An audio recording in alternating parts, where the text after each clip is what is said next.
Hey, welcome to the JondaKnows Show. I'm Jonda, and we're really excited to be back with another episode. If you are returning, thank you very much. Make sure you like the video and share it with anyone that you feel could benefit.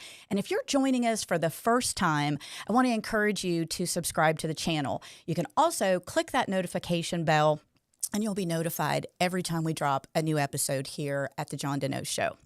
So today I am really excited to have with me Scott Maderer. Now, Scott is a stewardship coach, and the name of his company is Inspired Stewardship. And Scott, welcome to the show. Thanks so much for having me. I'm happy to be here. We are very excited to have you here as well. Scott, I don't want to steal your thunder. I want to give you a moment to tell us a little bit about your background and about Inspired Stewardship, how that got started. Absolutely. So real quick version of it, because obviously intros and things like that, you can spend 3 hours on, and I'm not going to do that to you. But back in the day, I wanted to go into medical research. I started doing that for a little while, figured out it turns out that that's really about chasing grant money, not doing research work. Didn't like that. So I pivoted and became a school teacher. I did that for 16 years. I taught science in the state of Texas. Loved it, enjoyed everything about it, but at the same time, it was burning me out for various reasons. And so I pivoted and I left. I did a couple of different things for a little while. And then I actually started working for a company in corporate for educational testing. So I went from teaching to testing for a living. In the words of my students, I joined the dark side. But regardless, I went and did that. Did that for 11 years, worked myself up into a senior position, one of those things, flying all over the country. Lots of contract work, spent lots of time away from home. In the meantime, my wife and I had a little boy who's actually turning 22 today. So this is his 22nd birthday. And we ended up going through all of that. And so eventually, while all of this was going on, my wife and I went through a financial crisis of our own. It actually started when I was still school teaching and ended during the time that I was at the corporate job. We actually had like $50,000 worth of debt. I made $40,000. I was suicidal because of the finances. Wow. We were nearing divorce, a lot of bad things going on. And out of that, we kind of came back together and said, look, we're either going to go our separate ways or we're going to do this together. Let's figure it out. And we changed everything we were doing. We began to change the way we lived our life. And out of that, what happened is people started seeing that we were doing things weird. And they started saying, can you help us? Right. Because this is different. Something's screwy about y'all. Can you teach us how to be screwy too? And, screwy in a good way. Sure. And so we actually started helping people through ministry. And eventually that turned into Inspired Stewardship. So we started it part-time in 2011 and took it as our full-time business back in 2017. Been doing it ever since, working with people all over the world, over 1,000 clients in over 20 countries. Love what I do. And the commute is a lot better because it's all of 30 seconds. Yes, I can absolutely relate to that. You bring up something that I not only believe, but I kind of mention on a regular basis, and that is money affects everything. And you nailed it. You were talking about your relationship, and it impacts every area of our life. And once we get that right, once we actually surrender our finances, it is pretty amazing how things can turn around and come together. So the other thing, that's really interesting is there is no testimony without the test.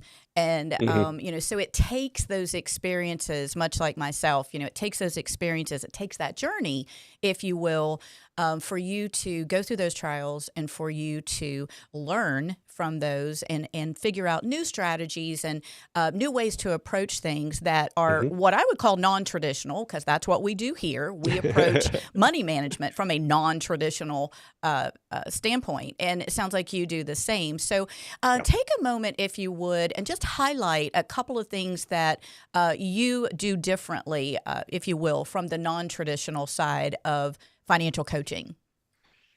So a couple of things, first off is I've learned over the years that it's less about the tools and the techniques and more about the mindset and the behavior. Absolutely. And I think so often clients come and they're like, give me the app, give me the thing that fixes it. Where's the magic button? Where's the easy button? Yeah. And it's like, guess what? There's not an easy button. You actually have to do the hard work. And it's hard because it is about stepping back and looking at yourself and looking deeply at what are your priorities, what are your values, changing the way you think, changing your language. One of the examples is I will not allow my clients to say I had to. If they say I had to something with money or I had to something with time, I'm like, no, you chose to. You never had to. You chose to. Accountability. Because no matter what, it's a choice. And even if it's like, this is the only good choice out of 1,000 bad choices, I don't care. There's still a choice, and there's somebody out there that's going to pick the bad choice. So you picked a different one. Okay. That's okay. And so it's reframing it to stop thinking about money as the object and money as the goal and money as the thing, and just begin to reframe money as the tool that lets you do all that other stuff. Right. And that's where it helps your communication, it helps your relationships, it helps your marriage, it helps your parenting.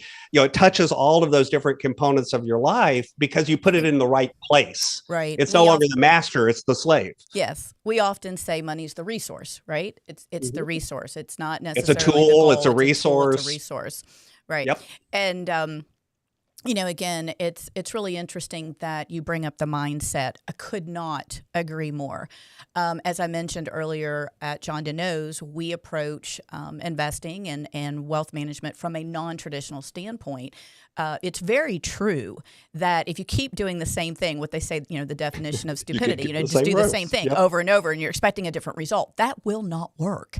And you've spoke to that just in your own words. But the fact is, we have to change how we think. Our tagline is actually transforming how people think about money. And we even go a little deeper and say, think about, grow, and protect their money. We actually transform how you're going to do that. And so I love that you bring up, it is absolutely the mindset. Without the change and the mindset, you're not going to get different results. And so if someone was in a what I might call a financial disaster and they came to you, talk us through just a summary, if you will, and some expectations, maybe even a short timeline of what they could expect working with you and the strategies that you would recommend for them. Absolutely. So the framework that I use is kind of refocus, gain control, set a plan. Okay. The neat thing about that is, by the way, that's not a straight line. It's a loop, because by the time you get to the plan, you get more information, more feedback, and you got to go back and refocus again. And so it just kind of repeats forever and ever and ever. You get to a new level, you just discover new things. What do they say? New level, new devil? New level, new devil. I like to a little more positive framing. I like to picture it like climbing a mountain, and you get to another level, and it's like, oh wait, there's more to the trail. You can see a little further, you can move a little further. So this idea of refocus, gain control, set a plan, part of it is so often, again, the easy button, we go to plan first. And we forget that if we don't do those early steps of gaining control and refocusing, the plan doesn't work, because you don't execute it. Right. And so it's getting people to step back. And so to start working, I ask pretty much all of my clients to work with me for at least 90 days, because I've discovered it takes about 3 months to start re-examining and resetting habits. And it really is about habit. It's about stepping back and going, what am I doing? Retraining, refocusing, putting in, sometimes that does mean injecting a tool, a budgeting plan or a spending plan or this app or this tool.